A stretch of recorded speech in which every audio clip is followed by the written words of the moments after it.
series, Aganashini Nature Foundation. Aganashini is a nature-based educate organization that educates about nature through webinars and environmental awareness programs to schools and colleges. Today, our webinar is on Myristica swamps of Kannada. Priya Ranganathan. Priya Ranganathan is a PhD student at Joka Trust at Bangalore. With a background in geology and wildlife ecology, Priya has worked on human-wildlife conflict, wildlife coexistence, nature education, and hydrology across the Western Ghats. She is a writing runs at Wildlife Man for Nature, frequently writing in media, wildlife, and environment. Is over to Priya, ma'am. I request you to continue the session. Thank you. I think I was only able to hear half of that, but thank you so much for the lovely introduction. And I'm very happy to be here today. Many thanks to Aghanashini Nature Foundation for being such a wonderful support system. I mean, as many of you might know, they operate in Uttar Kannada district in the Western Ghats, and that's actually where I'm doing my PhD work. So it's my good luck to be here today and talking to all of you. So thank you for taking up the time to be here. Um, am I audible? Just making sure. Oh, yes, ma'am. Yes. Audible. Oh, perfect. Okay. So if at any point I'm not audible, please do interrupt me so that I can make sure to fix that. Today I'll be talking about the hidden kingdom, if you will, Myristica swamps of Uttar Kannada. For those of you who are not from Karnataka, Uttar Kannada is one of the most forested districts in the state of Karnataka, which is located in South India. And it's actually located right in the heart of the Western Ghats, which is a biodiversity hotspot, one of the global hottest biodiversity hotspots, as it's known, which means that there is a lot of really important biodiversity to be found in this landscape. And I decided to begin my research on Myristica swamps, which I'll get more into, um, in 2019, before I began a PhD, because my now guide, at the time my PI, he had decided to take me on a field trip to learn about freshwater ecosystems of the Western Ghats. And we went to Uttar Kannada, and we actually went to the Aghanashini River. And near the Aghanashini River, he introduced me to a couple of Myristica swamps. And I'm from Mumbai, so I've grown up hearing about mangroves and seeing mangroves. But this was the first time I've actually seen a freshwater swamp. I didn't really know they existed. And as a geologist, it was very fascinating to me how these, how the water systems and how the soil interact. And as an ecologist, I did my master's in wildlife ecology. I was really fascinated about this wealth of biodiversity that was found in such a small area. So that's really the introduction to how I came about to study Myristica swamps. And I'm working at ATRI in Bangalore under the guidance of Dr. Ravikant and Dr. Jagdish Krishnaswamy. So briefly, I'll take you through a small story, I guess, about Myristica swamps. So we'll start with talking about spices, then move into the hydrology, the biodiversity, plant-animal interactions, and then talking more about challenges to conserving swamps and the wildlife and the flora and fauna that live there. And then I'll get into my PhD research more specifically. If there are any questions, you can put them in the chat box or hold them till the end and we'll discuss them then, because I can't really see anything in the chat as I'm presenting right now. So does anyone want to unmute and tell me what this is? If you know what this is. Is it nutmeg? It is nutmeg, yes. That's excellent. So nutmeg is a spice that many of you may have sampled in the dish biryani. So if you're a biryani lover, that really nice flavor, that really strong flavor actually that comes out in biryani is nutmeg. So it's one of the original spices that it's native to the Spice Islands of Indonesia. And commercially, the species is grown is known as Myristica fragrans. So 3,500 years ago, in Indonesia, the cultivation of nutmeg actually began. So people realized that this tree that they had been seeing in the wild and using in their food actually could be grown, and as a result, they were beginning to use it as an active source of income, cultivating and selling nutmeg or myristica.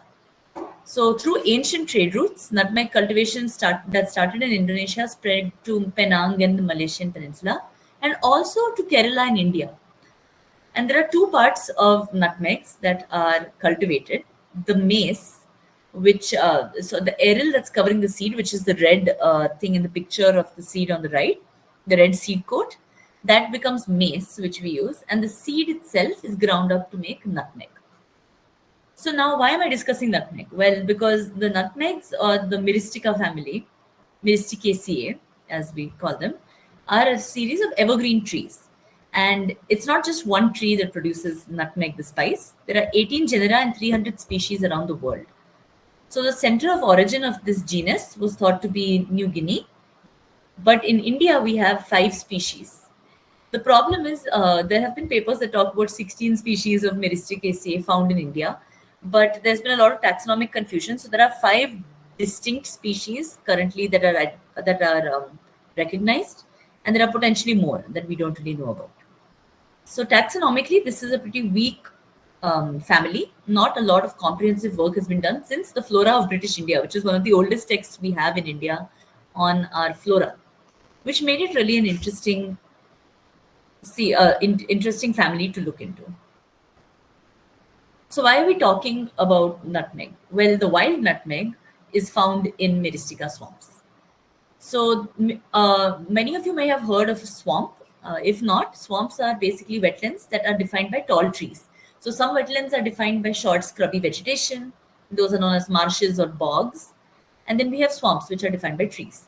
So in the case of mangroves, that's where there's water meets land and trees grow there, right? Uniquely adapted trees, which have these strange looking root systems that allow them to stand up in the water and also to breathe outside of water. And we see the same kind of trees, though different technically from different families, but they look similar morphologically in these Myristica swamps. The difference is that Myristica swamps are freshwater, not estuarine. They don't have a mix of seawater and river water like mangroves do. They are purely freshwater. So they're supplied by perennial streams, which means streams that flow year round. They can start as springs, or perhaps they break off of, they come out of they come off of rivers. And so as a result, Myristica swamps are very tied in to the larger watershed. So to be known as a Myristica swamp, and this is a word I'm going to unfortunately have to use a lot because there's really no alternate term, they're dominated by trees from the Myristicaceae family.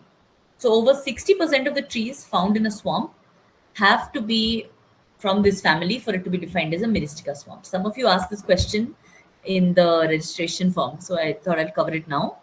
There are lots of types of freshwater swamps around the world, but very, very few Myristica swamps because the dominant family has to be Myristicaceae. There are other swamps where Myristica trees can be found, but they're found in a minority, and that's why those are not defined as Myristica swamps. So once upon a time, across the Western Ghats, we saw swamps existing in interconnected chains along these large waterways. And the reason we know this is original surveys done by the British pointed out these strange little dark forest patches, as they called it, covered with water and mucky floors, with towering trees that blocked out all sunlight. So the locations that were originally documented match up to Myristica swamps today, which is how we can kind of tell that these are what they were referring to. But the difference is that they used to be also in many places that we no longer see swamps today. So why is this? Well, we'll get into that in a little bit. So swamps, and here's a picture of one. Swamps are really a watery world. They're a very strange ecosystem balanced on that edge of land and water. We don't really know whether to classify them as forest or wetland. And the reason that they could be perhaps classified as a wetland, in my opinion, is because of this. Water really makes the rules in these swamps. If there was no water, if the hydrological cycle did not play such a major role, we would not have this unique ecosystem. So this is a rough schematic diagram of a Myristica swamp. And they're located in the low-lying valleys, which is why we have the two hills. And at the bottom, we have the swamp. So the swampy area is really where the soil, the brown color, and the blue, the water, can be seen. So not all of us parts of a swamp are going to be flooded throughout the year. In the dry season, only the very center of the swamp, where the groundwater is right at the surface, is going to have water. The rest of the swamp area is just muddy soil, and if you put your foot on it, it will definitely sink in a little, but it's not completely wet. So this is where in the monsoon we actually see a complete transformation. During the monsoon we have heavy precipitation, right, rainfall, and we also have surface runoff, water that has fallen as rain in other parts upstream and are rushing downhill, following the topography and landing up in this swamp. So what does this mean? We have water coming from all sides. We have water coming from the land in the form of streams. We have that water that also seeps into the soil and saturates it. So what does that mean? Think of the soil as a bowl. Now, as more and more water fills the bowl suddenly the water level comes right to the top and starts to spill over. That spillover is when we see water on the surface of the soil. So that's when it looks like these trees are almost standing upright in water, in a stream. We also see that there is subsurface flow, there's groundwater continuously flowing, and it's recharging our aquifers, and it's recharging the groundwater supply that goes into nearby villages downstream, right? So this is a very important source of water that can be tapped into year round by people around that live around these areas. We also see a reverse process, right? Transpiration and evaporation. So the difference is evaporation is when water leaves the soil or the exposed rock surface. Transpiration is when water leaves trees. So together we loosely call this evapotranspiration. And in swamps, which have extremely tall trees, which are very, very old, what we expect to see is this really rich cycle of rain and water continuously incoming and water continuously leaving as well, which in turn condenses and forms more precipitation. So that's why we call Myristica swamps one of the key drivers of the hydrological cycle in the Western Ghats. And that's part of the reason I was really interested in learning more about them. Because if these systems are so important, then what do we stand to lose as they disappear? Here's another picture of a swamp. This is during the post-monsoon season. So after the rains have really stopped falling, that's why it's sunny in this swamp, we see a lot of regeneration. There are lots of tinier plants starting to grow. And what you see on the ground, these strange little knee-like structures, are known as knee roots. And this is one of the ways in which these swamp trees have adapted to survive in flooded conditions. Here's another picture of a different kind of root known as the stilt root. I don't know if anyone can see my pointer, but it's this tree on the right here has the funny little roots that stick out of the branch, out of the main trunk of the tree. This is called a stilt root, and you may associate this kind of root with mangroves. So these are adaptations to life in a flooded environment. So there is restricted gas exchange that occurs in swamps because the soil and the atmosphere have this layer of water in between them, right? So while gases may diffuse easily in the water, it takes a long time for them to actually diffuse into the soil from the water. Think of the water as providing some sort of a strange membrane. It makes it difficult for gases to move through.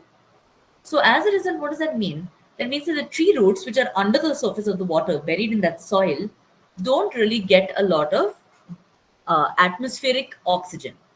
There's decreased oxygen concentration in the root zone of these trees. As a result, there's elevated carbon dioxide levels, and the roots are also developed resistance to water uptake so that they don't get flooded and choked. This also means, as a result, that there's lower redox spot potential of the soil. Essentially, we have acidic conditions. So when we have acidic conditions and we have anaerobic conditions, this creates a really unique environment where very specialized species of trees can survive. Not all trees that are found in the remaining parts of the forest, even wet evergreen species, like the surrounding forests around the swamps, can actually survive in these acidic, low oxygen environments. But these trees have developed really unique systems, root systems, that have allowed them to circumvent this. That's allowed them to actually survive in such conditions and thrive. They're hyper-specialized, swamp-obligate trees. So we'll get more into the trees, but we'll also talk about the other biodiversity that is found around these swamps, in and around these swamps. So these are the two swamp obligate trees I just mentioned. The one on the left, my left, is Gymnocranthera canarica. It's known for its knee roots. So Gymnocranthera canarica is listed as vulnerable on the IUCN Red List of threatened species. Unfortunately, it was also last assessed in 1998, which makes for a dubious situation. It's highly likely to be more threatened now than it was in 1998, given the rapid shrinkage of swamps and the number of swamps that have actually disappeared since then. On the right, you'll see Myristica fatua ver magnifica. So actually nowadays, it's known as Myristica magnifica. The old name is Myristica fatua. So on the IUCN Red List, this tree is listed as endangered. And again, the same situation comes to mind where 1998 was the last date it was assessed. Do we really know what the current scenario is with these trees? So again, to reiterate, these are known as swamp obligate trees. These are the only Myristicaceae that are hyper-specialized for swamp conditions, in India especially. So if we lose these two trees, that essentially means we lose the swamp, because there's no other tree in Myristicaceae that can really survive in such harsh conditions. And therefore, these are the two trees that really make them Myristica swamps. They have knee roots or stilt roots to respire despite the high water levels, and they thrive in these waterlogged soils. So these trees are also really tall. You can see the picture on the right. I mean, it's a very aesthetically shot picture, with which I did not take a photo of, my guide did. And it really highlights how little sunlight actually can penetrate through the canopy. So they create a dense canopy, low sunlight, and this means that that's a real race for survival for the seedlings that fall on the ground. Because if your sunlight, which is your source of energy, is blocked by the parent trees, the swamp tree species, like the swamp seedlings that fall down, tree seedlings, they really have to race to grow. So they have a really fast growth rate in the beginning.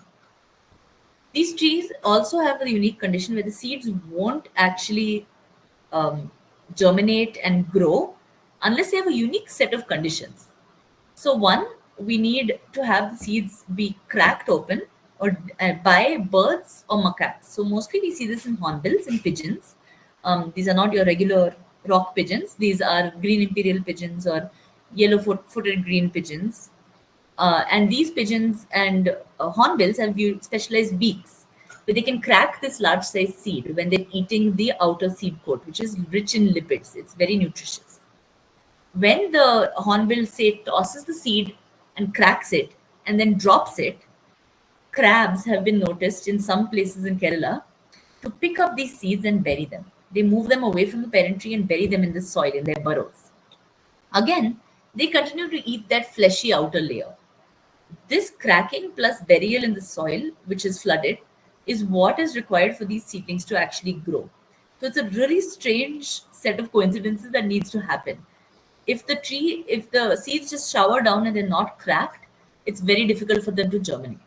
And if they're not buried in the ground, again, the chances are that if the rain is really low, then they won't have adequate water to actually germinate and grow and survive. So other than these two trees, what else do we find here? So there are 63 species of trees documented in the swamps of Uttar Kannada in 2007. And out of these, 23 of the tree species are endemic to the Western Ghats. The highest floral endemism, which is basically means the highest amount of endemic species of trees is found in swamps, is found in Uttar Kannada district, which is really why it's so fascinating as a study area.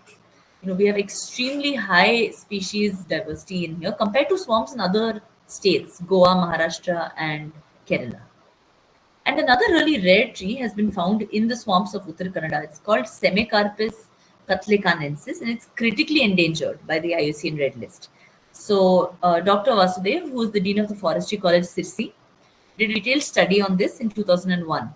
And they've actually done restoration efforts in one or two swamps to re-establish a population of this tree, and it's been successful.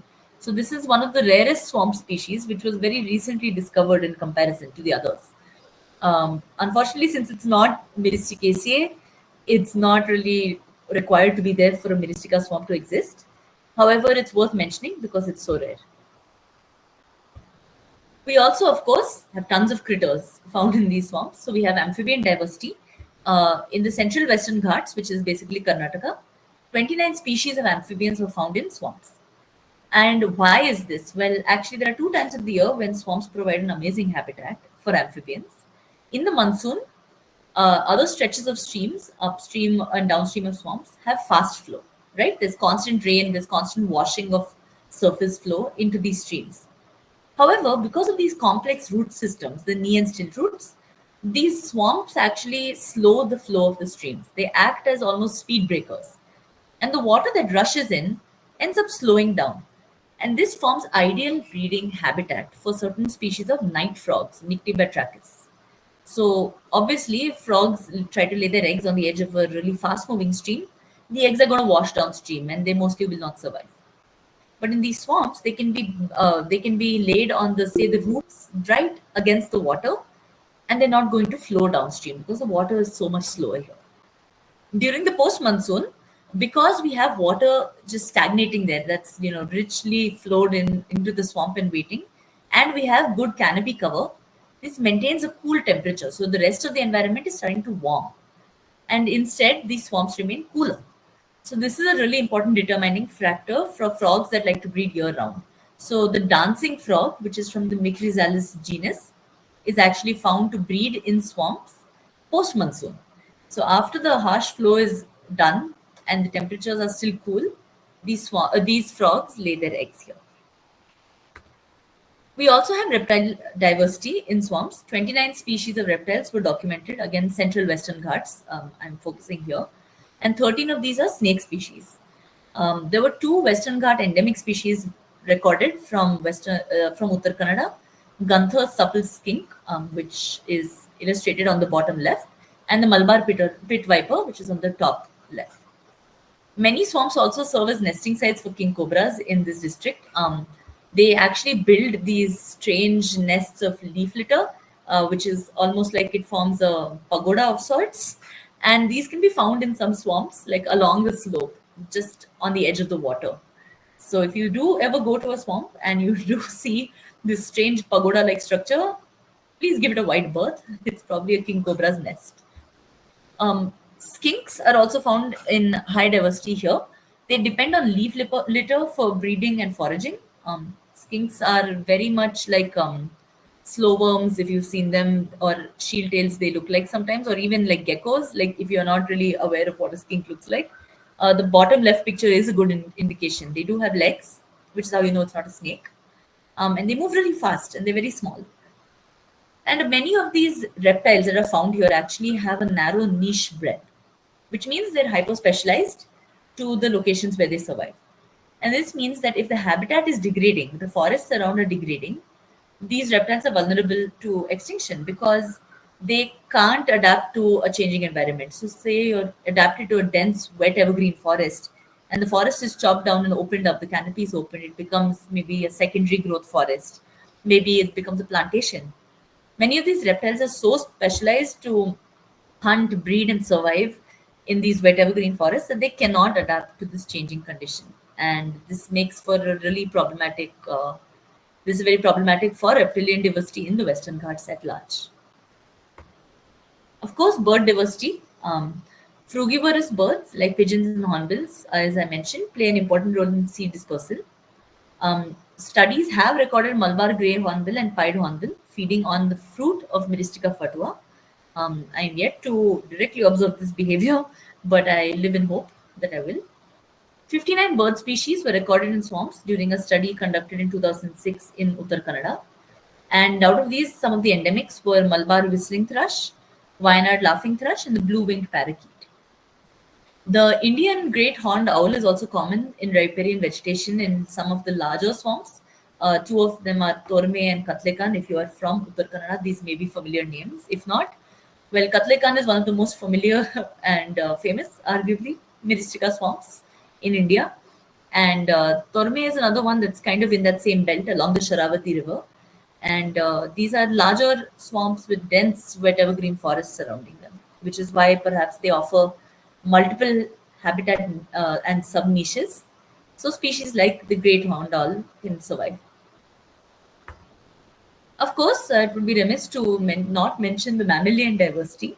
So monkeys, bonnet macaques, grey langurs, and lion-tailed macaques are common visitors, and the Malabar giant squirrel, I'm sorry, is also a common visitor here. They feed on the fruits of the Myristica trees. Lion-tailed macaques are actually worth mentioning because they use swamps as feeding habitat and as corridors. So if you are not aware, lion-tailed macaques are an extremely endangered primate found only in pockets of the Western Ghats. And one of the reasons that the lion-tailed macaque is so rare is because it's very shy. It does not enjoy encounters with humans, which means as we open up the forest for roads, railways, and houses and plantations, we actually are putting a lot of stress on this species. So lion-tailed macaques rarely come down from the canopy. They prefer to stay high up in the canopy, and they use trees to cross from patch to patch, feeding as they go, and then they repeat the route back to their sleeping sites. So that's really the daily feeding and sleeping pattern, resting pattern. But now, say you have a highway cutting through the forest. It's breaking up two of the potential feeding sites of the LTM.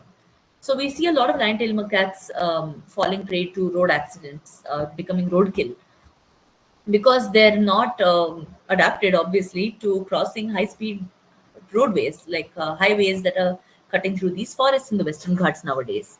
And I've observed lion-tailed macaques around Katlekan, and this is on the Siddhapur-Honavar highway. And it's one of the problems here is that we have a lot of traffic and it's high-speed traffic going. So the forest department has actually created a lot of these crossing bridges that allow the macaques to cross from one patch to the other. And many of the times we find the macaques in Katlekan, which is right on the edge of the highway, just feeding there and using it as a resting ground before they make the cross over the highway to the next feeding patch. So again, the same study that recorded birds in 2006 also documented 15 species of mammals. And out of these, gaur and wild boar act as ecosystem engineers. So we've heard this term applied to elephants, perhaps. But basically, an ecosystem engineer is a species with a large body size that's able to kind of shape the way the trees grow. So they trample maybe new seedlings, which opens up parts of the understory, or they're large enough to knock down young trees and open up the canopy a bit. So without species like this, we actually would not have this constant evolution in these forests and rapid regeneration of certain species. And really the Red Queen hypothesis in action, which is like that rapid fight for survival that we see in plants and animals. So briefly, two types of plant-animal interactions that I've been trying to document in swamps are pollination and seed dispersal. So in pollination, it's very inconsistent flowering noticed in Myristicaceae, which is how we know it's not really bee or butterfly pollinated as much. It's mostly beetle pollinated. And in seed dispersal, again, we talked about primary dispersers being frugivorous birds and mammals, and secondary seed dispersers are crabs. Now, this has been documented in detail in a couple of studies in Kerala, and we don't have any studies on this in Uttar Kannada, so it would be something really interesting to look into. So my research, I'm trying to bridge the gap between hydrology, ecology, as well as community-based conservation. So this is where a PhD comes in handy because you can take all the background education you've had and all the skills you've learned along the way and bring them together into one melting pot. So my background in hydrology comes from bachelor's, ecology from master's, and I've done work with communities and nature education and human wildlife conflict during previous research positions. So all of this has come together into my PhD research. Of course, my study area, let's actually put it on a map.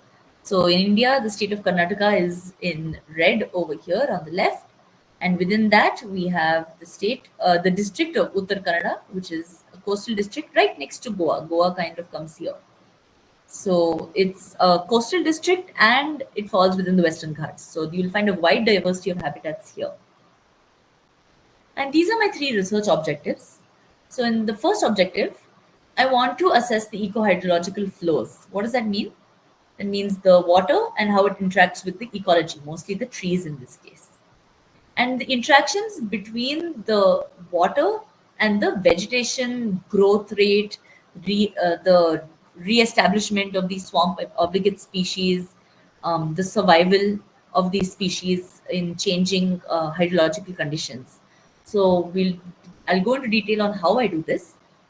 But the idea for this was that I visited a few restoration sites of Myristica swamps, and the forest department's been very diligent about this. They're very interested in restoring swamps. And in some of the swamps, we've noticed that many of seemed like the adult trees. The trees were not really coming back. It seemed like the adult trees that were already there were doing well, but then the newly planted seedlings were not really all surviving. And I was wondering, is there a reason beyond just survival of the fittest? What are the conditions required to make one of these seedlings more fit than the other? And I had a suspicion it might have to do with water and soil conditions, but there was really a dearth of research on this. So this is where my first objective came from. Then, if I thought, well, if I'm going to understand, the conditions for a suitable restoration and for something that would actually work and in the long term, then I also need to understand how the landscape around swamps is changing, because you can't restore or conserve an ecosystem without understanding the threats. So my second objective wants to measure the ecological impacts of land use land cover change on the selected ecosystem services of swamps. And to do this, I've got multiple sub methods which I'll talk about. But one of them is finding different swamps in the landscape, mapping the surrounding land use, and looking at the threats to these individual swamps. So one swamp might be threatened by a highway, another swamp might be threatened by a plantation, a third might be threatened because of tourism. We don't know. So really documenting the different threats and the relative threatenedness of different swamps in the landscape, and then looking at some of the ecosystem services that they provide and trying to see, okay, we know that swamps potentially play a role with water quality because wetlands are known to filter water. Okay, so if we have degraded land use upstream, how is this going to impact the water quality downstream and in the swamp itself? And could this have an impact on the biodiversity that rely on this water to survive, like the frogs that are laying eggs here? I mean, amphibians are known to be very sensitive, right? So are we really seeing impacts on these species? That's how my second objective developed. And third, well, it's great to measure ecosystem services and say we have a problem, but we need to understand how people who actually live in this landscape and potentially interact with these swamps or the water coming out of swamps or the NTFP products, the non-timber forest products found in swamps, how do they feel about the swamps and their usefulness per se, the tangible and intangible services? That's what I really wanted to know, because if you're doing conservation and restoration of these ecosystems, you can't do it without people. It's really ambitious, and honestly, it's quite egoistic to say as a researcher that I'll go in there and I'll save it. I'm going to save this ecosystem single-handedly. I'm going to go in there and I'm going to find out the solution and I'm going to implement it and everything's going to be fine. No. Without the people who actually live there and work there, how can any of this actually work? How can you have a long-scale conservation program implemented if locals are not involved? So that's where my third objective came about. So my first objective, I'm about to begin, and that's where I'll be doing mapping of the hydrological flows and mapping also how seedlings grow in different seasons as well as in different distances from the inundation of the swamp. So the middle of the swamp, throughout the year, you're going to find water. But on the edges, we don't find water throughout the year, right? So how do seedlings near the edge of the swamp survive and grow compared to those in the center? What are the conditions? What is the soil like? What is the water levels of water, the soil moisture, the pH, all of these things, and the seeds themselves? What is there anything different about these seeds? Is Myristica fatua better in some conditions and Gymnocranthera canarica better in others? That's what I want to do in the first objective. The second objective is split into three parts: threat mapping, land use land cover change in the whole district over the past 5 decades, and understanding water and soil. So this is quality and quantity both. Quality, I measure some key parameters that may influence the suitability of the habitat for the trees as well as for the wildlife, like dissolved oxygen, the pH. If it's too acidic or too basic, this might have an impact on what species are found. Nitrates and phosphates, which are nutrients that are found in fertilizers that might be from washing in from upstream plantations. conductivity, so the amount of ions in the water. So again, if you have a lot of ions in the water, it means you've got a lot of things flowing in that maybe shouldn't be there. And the temperature. There is an optimal temperature for water and in streams and for specific biota. If you have really warm water year round, it's not good for for like the hatching of amphibian eggs. It's not. It's also not very good for the tree species themselves. You need cooler water for such things. But too cold water would also be bad. And then the quantity, how much water is coming in and how much is leaving the swamps. And then, of course, soil. The pH of the soil itself, the moisture and the temperature are the current variables I'm looking at. So this is really what I'm starting to see the landscape generally looks like. We have areca plantations, and those lines, the blue lines in the plantations, are irrigation canals. They're dug as trenches. And areca is a water-intensive crop. It's known as supari or betel nut, depending on where you're from. And it's a cash crop in this region, and it's very in demand. And actually, it needs water throughout the year to survive, which is why these irrigation canals kind of pull water from the streams that actually go into the swamp. So what does this mean? If you have a plantation upstream of a swamp, like in this diagram, that means that water that should be flowing into the swamp and feeding the trees, especially in the summer, are being diverted. This water is going into the plantations, and the trees, as a result, are not getting it. And that means that maybe seedlings that were dropped in, say, pre-monsoon, little early, might not even germinate because there's not any water to inundate them and to let them germinate. There's not an optimal condition. But again, there's no research really on this, which is where my work hopefully will come into play and be useful. That's the entire goal at the end of the day. And if you have a downstream plantation, that might impact the people who, the water quality for the villages that are even more downstream, because we have potentially clean water leaving a swamp, and then again nutrients are being added. The swamp is not acting as a filter anymore. So that means people living downstream may be getting water with high levels of pollutants and fertilizers, which is bad for public health. Another threat is the, of course, changing monsoon rainfall patterns. So the monsoon, Indian monsoon, southwest monsoon, starts in the Indian Ocean and it comes up through Kerala, crosses over and goes north until it hits the Himalayas, where it turns and it comes down the east coast of India and goes back into the Indian Ocean. That's in short the route the monsoon takes. Now, when the air temperature around over India starts to rise, which it's been doing due to increased anthropogenic impacts, we see that the northern part of the Arabian Sea has started to heat up. What does that mean? That means that there's this unique jet stream or warm water current known as the low level jet stream. It used to be more south, and that meant we had really high rainfall over Kerala and Karnataka. But now, because the water is warmer in the north, this jet stream is also moving more north. What does this mean? We're going to have more increase of rain in the northern Western Ghats and a dramatic decline in the southern Western Ghats and central Western Ghats. Why is this a problem? Well, if you're a Myristica swamp in central or southern Western Ghats, which is this last stronghold for these swamps, I mean, Uttar Kannada as a district has about 110 swamps, and that's the most swamps found across the Western Ghats. Kerala has about 60, Maharashtra has 2, and Goa has 3. So you can see the difference. Like the northern Western Ghats total is less than 10, and the southern and central Western Ghats has the majority. So we have weakening monsoon. It's changing the rainfall patterns. We're having reduced rainfall, and again, that's going to impact these swamp trees and their survival. And then finally, my third objective. For this, I'm mostly conducting semi-structured interviews. And this is where I say it takes a village, because literally we go village to village, and it's not just me doing the surveys. It's a lot of very helpful people. Many students from the Forestry College of Sirsi have come and helped me. Many wonderful interns and volunteers have helped, and some villagers have helped me as well in conducting these interviews. So it wouldn't be possible without their help. I have to put it out there. And in these interviews, we ask people about the different perceived benefits and disbenefits from swamps, as well as how much they interact with them. So what are the reasons you may visit a swamp? What services do you receive from them at a distance? So for example, cool air might be a service that I'm not going in the swamp to get cool air, but as someone who lives near it, I receive cool air.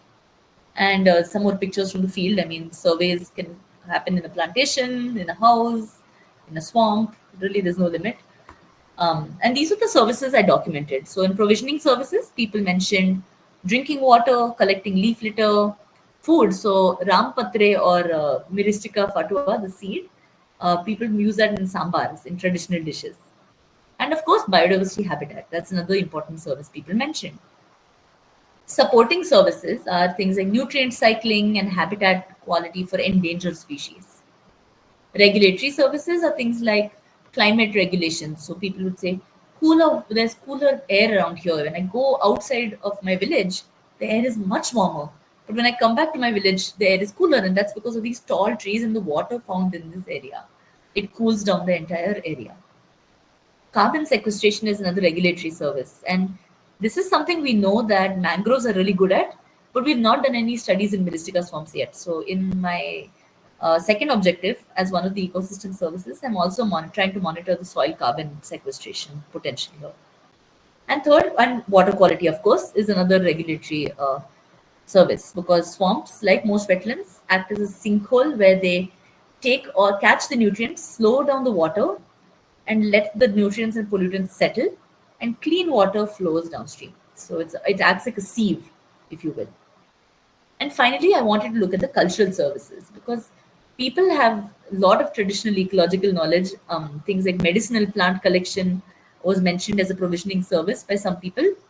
And I was fascinated. They knew so many species of plants that I didn't even know existed, and so many uses for them, from curing snake bites, venomous snake bites, to healing cancer. There were so many different uses that people documented. So I was very curious about even the cultural significance of these systems. So sometimes that might be in the case of prayer. People go and worship here in some swamps. It might be recreation. It might be the aesthetic value. The swamp adds beauty. Or it may be tourism, a more practical cultural association. Some of my results, again, clean water and cool air have so far been the two biggest ecosystem services attributed to swamps. And another thing I found was sacredness deeply influenced the way people viewed and interacted with swamps. So some swamps, like some forests, are considered sacred. For sacred forests, we know them as Khans in Karnataka. And Khans are like sacred groves. That's a better term, perhaps. And similarly, some swamps are sacred. Why? Well, long ago, when the British started to, manage different forests, they found that many of these tall trees and forest patches were left intact, and almost all of these patches had running water. So when asked, locals said that, well, we used to once upon a time, worship here, and they still maintain practices, to this day. But many times they would say we worship here, and as a result, when we started to settle and have agriculture as the way of life, we cut other patches of forest, but we left these sacred patches behind.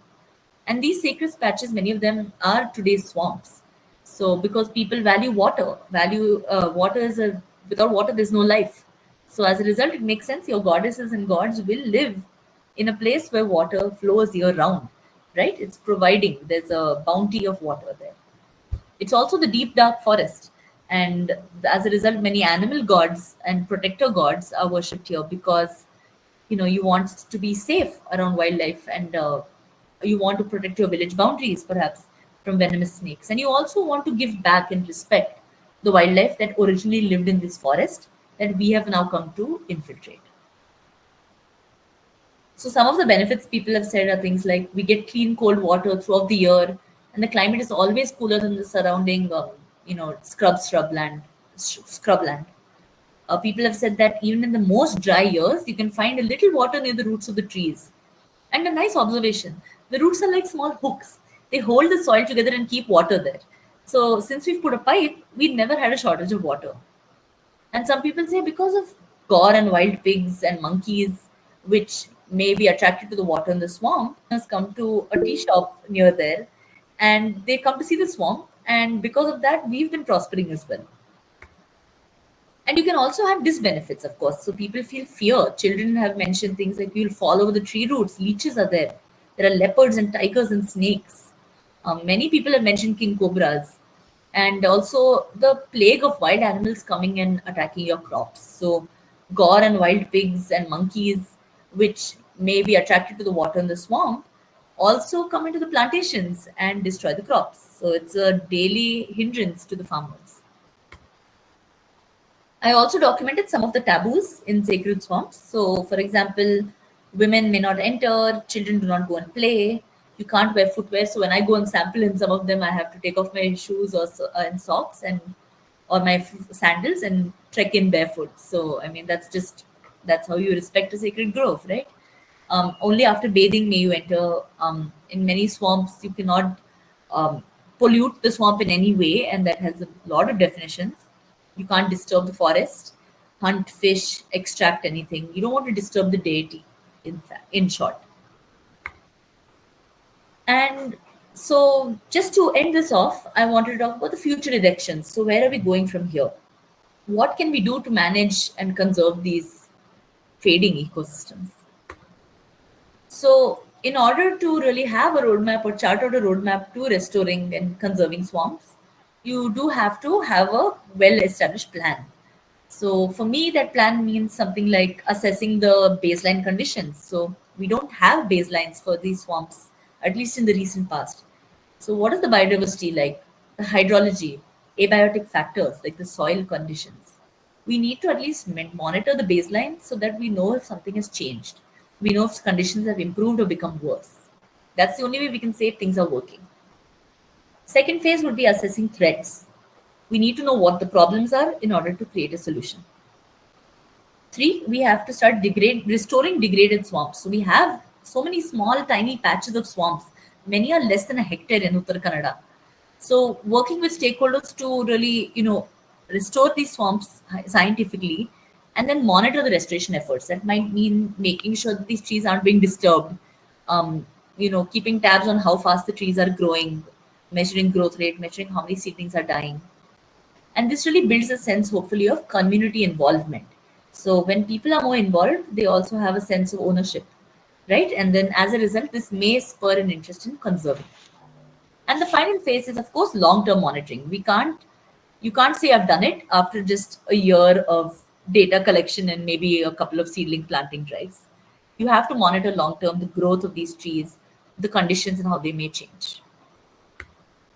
So yeah, to end my talk today, I hope to continue mapping surface and groundwater hydrology, ideally creating a model for swamp restoration, and we'd like to actually try restoring a single swamp to start and see how we can upscale that. To do so, of course, understanding the conditions for seedling growth and survival and mapping threats. I love threat mapping because I get to visit as many swamps as possible. It's really fun for me. I love just driving across this landscape, meeting people, talking to them, and seeing these more and more swamps. I also would like to work more on seed dispersal. It's something that, again, it's a long-term work. Luckily, I'm doing a PhD, so hopefully that opens the door for long-term work. And workshops with students, because community involvement isn't just older folks in the villages. It's getting the younger generation involved, and this is where I'm working with the Agnashti Nature Foundation ideally to do more of this education work in the landscape. Big thank you to all of you for being here today and listening to me, giving this platform. To my guides, to Dr. Jagadish from College of Forestry and Dr. Vasudev from College of Forestry for giving me a home base in Sirsi and giving me as many field assistants and interns as I need, which is a lot. Thank you to all who have helped me, Chandan, Rohan, Shri Harshan, Guru, Harisha, Sudhanva, and Dhananjay, for all the work and help you've put into this project. It would not be possible without you. To the Forest Department for showing so much enthusiasm about this project and offering assistance along the way. Being a girl, sometimes going in the forest alone can be met with suspicion and or not feel very safe all the time. So I've had days when I couldn't get interns and forest guards have come with me. And the DRFOs and RFOs have been amazing about saying, just take a guard and go, please. I mean, they don't need to do their daily duty. They can help you. So again, a big thank you to them. Prakriti Research Fellowship for funding me for 2 years of my work, and now the Society of Wetland Scientists is giving me funding to continue my work.